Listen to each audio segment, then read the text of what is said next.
السلام علیکم ورحمۃ اللہ وبرکاتہ۔ بسم اللہ الرحمن الرحیم۔ میرا نام فاطمہ ہے۔ میرا تعلق ایک چھوٹے سے قصبے سے ہے۔ میں یہاں اپنی ماں کے ساتھ رہتی ہوں۔ میری ماں خود لوگوں کے گھروں میں کام کرتی ہے اور مجھے بھی قریبی بنے ایک چھوٹے سے ہاسپٹل میں کام دلوا دیا۔ میری ڈیوٹی لیبر روم اور اس کے ارد گرد کی صفائی کرنے کی تھی۔ وہاں ایک عمر رسیدہ دائی تھی جو ہمیشہ لیبر روم میں پائی جاتی تھی۔ جو بھی حاملہ عورت لیبر روم میں آتی وہ اسے آپریشن سے پہلے ایک بوتل مالٹے کا جوس لازمی پلاتی۔ میں بہت حیران ہوتی کہ وہ ایسا کیوں کرتی ہے۔ مجھے آج بھی وہ دن یاد ہے جب میں پہلی بار یہاں آئی تھی۔ مجھے اس جگہ سے بے حد خوف محسوس ہوتا، لیکن جب مہینہ ہوا تو میں یہاں پر رہنے کی عادی ہو گئی، ماحول کو سمجھنے لگی۔ مجھے لیبر روم میں موجود دائی کی حرکتوں سے بہت تعجب ہوتا۔ جب بھی جوس لازمی پلاتی مجھے تجسس ہوتا کہ وہ کیوں کرتی ہے، کیونکہ میں نے آج تک ایسا کبھی نہیں دیکھا تھا۔ میں لیبر روم کی صفائی کر ہی رہی تھی۔ ایک حاملہ عورت کو لیبر روم میں لایا گیا جو درد میں بری طرح تڑپتی ہوئی رو رہی تھی۔ دائی حمیدہ کے بارے میں یہ بات پورے گاؤں میں مشہور تھی کہ وہ جس عورت کا بھی کیس ہاتھ میں لیتی وہ کامیاب ہوتا۔ مجھے اس دائی نے جلدی سے باہر نکال دیا اور میں باہر سے جھانکنے کی کوشش کرنے لگی تو میں نے دیکھا کہ دائی حمیدہ اس حاملہ عورت کو بوتل میں ڈال کر مالٹے کا جوس پلا رہی ہے۔ مجھے حیرت ہوئی۔ میں کشمکش میں گری۔ پورے وارڈ کی صفائی کرنے کی سوچوں پر ابھی وہی قابض تھیں۔ کچھ ہی دیر بعد لیبر روم کا دروازہ کھلا اور دائی حمیدہ تولیے میں لپٹا بچہ باہر لائیں۔ اس عورت کے گھر والے بہت خوش تھے۔ دائی حمیدہ نے بچہ انہیں تھمایا اور بتایا ماں اور بچہ دونوں ٹھیک ہیں۔ میں تو ہکا بکا ان کی باتیں سن رہی تھی کہ ابھی کچھ دیر پہلے وہ عورت مچھلی کی طرح تڑپ رہی تھی درد کے مارے، اور یہاں آتے میرے کانوں نے بخوبی وارڈ بوائے کی آواز سنی تھی جو صاف صاف لفظوں میں کہہ رہا تھا کہ اس عورت کو ڈاکٹر نے جواب دے دیا ہے۔ سب دائی حمیدہ کو بہت دعائیں دے رہے تھے اور ان کی خوشامد کر رہے تھے کہ اللہ تعالیٰ نے ان کے ہاتھ میں بڑی شفا رکھی ہے، لیکن اس کے علاوہ بھی کچھ باتیں تھیں جو سب کی نظروں سے اوجھل تھیں، جس تک پہنچنا آسان نہ تھا۔ میں حیرت زدہ سی عورت کی ساس کو دیکھ رہی تھی جو میرے ہاتھ پر بچے کے سر سے پیسے وار کر رکھ رہی تھی۔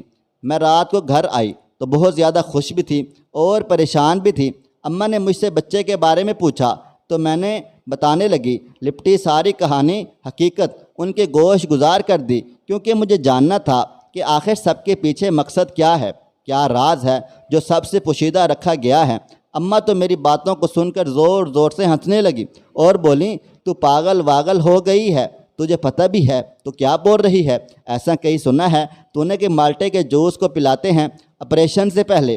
اب پگلی تو نے کچھ غلط دیکھا ہے، اپنا دھیان اپنے کام کی طرف رکھا کرو، ادھر ادھر کی باتوں میں نہیں۔ مجھے اماں کی باتوں پر دکھ ہوا کہ وہ میری بات کا یقین ہی نہیں کر رہی۔ میں اپنے کمرے میں آئی اور سب باتوں کے بارے میں سوچنے لگی۔ آخر ایسا کیا تھا اس مالٹے کے جوس کا راز جو دائی حمیدہ نے اتنا چھپا کر رکھتی ہیں؟ میں اگلی صبح جلدی ہاسپٹل جانے کے لیے بیدار ہوئی، چاہتی تھی جلدی پہنچ کر کسی نہ کسی طرح مالٹے کے جوس کی بوتل کا پتہ لگا سکوں۔ میں ہاسپٹل آئی تو پورے ہاسپٹل میں سناٹوں کا رش تھا۔ میں سیدھی ڈرتی ڈرتی لیبر روم میں چلی آئی، پر جو ہی سامنے دیکھا میری آنکھیں حیرت سے پھٹی کی پھٹی رہ گئیں، کیونکہ میرے بالکل سامنے ہی دائی حمیدہ کھڑی مالٹے کا جوس بوتل میں ڈال رہی تھی۔ آج تو مجھے اپنی شامت آتی محسوس ہوئی۔ وہ تو پہلے ہی مجھ سے کھار کھاتی تھیں۔ اگر اس نے دیکھ لیا تو میں الٹے پاؤں وہاں سے واپس آنے لگی جب پیچھے سے ان کی آواز سنائی دی، لڑکی تم باز نہیں آؤ گی، بتاؤ ذرا اس وقت کیا لینے آئی تھی یہاں؟ اگر اسی طرح چلتا رہا تو ایک لمحہ ضائع کیے بغیر تمہیں باہر کا رستہ دکھا دوں گی۔ کیوں کرتی ہو میری جاسوسی؟ کیا مقصد ہے تمہارا؟ تم یہاں صرف کام کرنے آتی ہو، صرف اپنے کام سے مطلب رکھا کرو ورنہ نوکری سے بھی ہاتھ دھو بیٹھو گی۔ ان کی بات پر میرا حلق خوش پڑ گیا۔ وہ پہلے بھی مجھے دیکھ چکی تھیں۔ میں نے ان سے معافی مانگی اور لیبر روم سے باہر آ کر سانس لینے لگی۔ کتنا عجیب تاثر تھا دائی حمیدہ کی آنکھوں میں ٹھٹکا دینے والا۔ اب تو مجھے پکا یقین ہو گیا، ضرور کچھ نہ کچھ کھیل ہے، ورنہ اتنی پردہ پوشی کس بات کی؟ میں بس پریشان اس بات پر تھی کہ کیسے وہ جوس میرے ہاتھ لگے۔ میں اپنا کام بے دلی سے کر رہی تھی، میری نظر لیبر روم پر ٹکی ہوئی تھی۔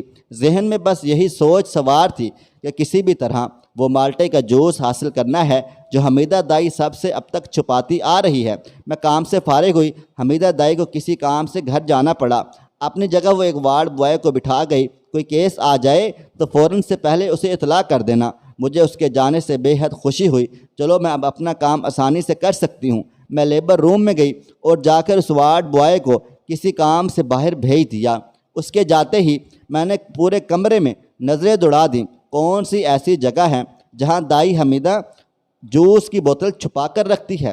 میں نے ایک ایک چیز کو دیکھا تو نیل کے نیچے ایک جگہ بنی تھی، مجھے پکا یقین تھا وہ جوس اسی میں ہوگا۔ میں نے جیسے ہی وہ کھولا، وہاں مالٹے کے جوس کی بوتل رکھی تھی، وہ شاید کسی حاملہ کے لیے تیار کی گئی تھی۔ میں نے وہ دونوں بوتلیں اٹھائیں اور بیٹھ گئی۔ میں اکلوتی تھی، میرا کوئی بہن بھائی نہیں تھا۔ وہ بوتل دیکھ کر میں نے اپنی عقل کے مطابق سوچا کہ کیوں نہ میں بھی اس چیز کو پی لوں، اور میرے پاس بھی بھائی ہوگا، میں بہت اس سے پیار کروں گی۔ یہ سوچ آتے ہی میں نے وہ جوس کی بوتل کھولی اور ایک گھونٹ بھری۔ مجھے اس کا ذائقہ بہت اچھا لگا اور میں نے وہ دونوں بوتلیں جوس کی پی گئی اور ان کی جگہ مالٹے کا جوس بھر کر ویسے ہی رکھ دیا تاکہ حمیدہ دائی کو شک نہ ہو۔ میری زبان کو اس چیز کا ذائقہ بہت اچھا پایا تھا۔